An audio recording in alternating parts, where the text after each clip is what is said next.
जब हम श्री शिवाय नमस्तुभ्यम कहते हैं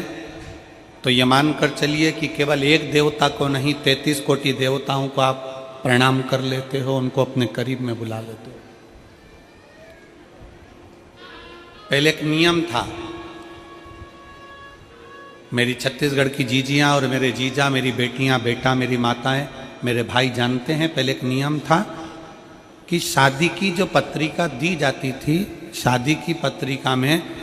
घर के लड़कों का नाम नहीं लिखा जाता था। उस पत्रिका को अपन किसी को दे रहे हैं, अपने पड़ोसी को दे रहे हैं या अपने रिश्तेदार को दे रहे हैं, तो उनका घर का जो बुजुर्ग होता,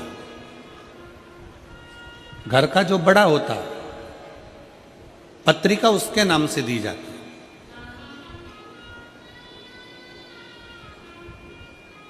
जैसे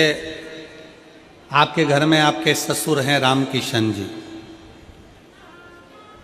आपकी सास है कमलाबाई, उनके बच्चे हैं 2-3, बेटा बेटी सब है। तो पत्रिका देने वाला जब पत्रिका देता था, पत्रिका देने वाला जब पत्रिका लिखता था तो उसमें बच्चों के नाम नहीं लिखता था, उसमें पत्रिका के सबसे ऊपर रामकिशन, श्रीमान रामकिशन जी सापरिवार। बोलो देखा है कि नहीं देखा है आप लोगों ने? उसमें लिख दिया उनके घर का जो बड़ा व्यक्ति है उसका नाम लिख दिया श्रीमान ये और सपरिवार। इसका मतलब क्या हुआ कि हमने रामकिशन जी को पत्रिका लिखी है तो रामकिशन जी के बाद उस पत्रिका में सपरिवार लिख दिया, मतलब रामकिशन जी का पूरा परिवार इस कार्यक्रम में, आयोजन में समाहित हो, इसमें आए, पधारे।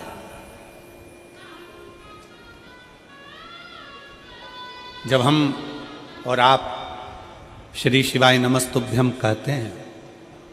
जब हम और आप श्री शिवाय नमस्तुभ्यम बोलते हैं, तो जो देव अधिदेव महादेव हैं, देवताओं के भी जो देव हैं, पितरों के भी जो देव हैं, गंधर्वों के भी जो देव हैं, किन्नरों के भी जो देव हैं, अप्सराओं के भी जो देव हैं, पक्षियों के भी जो देव हैं, पशुओं के भी जो देव हैं, वो देव अधिदेव महादेव को श्री शिवाय नमस्तुभ्यम कहते से ही कि हे शंकर मैं तुम्हें प्रणाम करता हूँ, उसका मतलब ये होता है कि सारे देवताओं को एक साथ प्रणाम कर लिया जाए।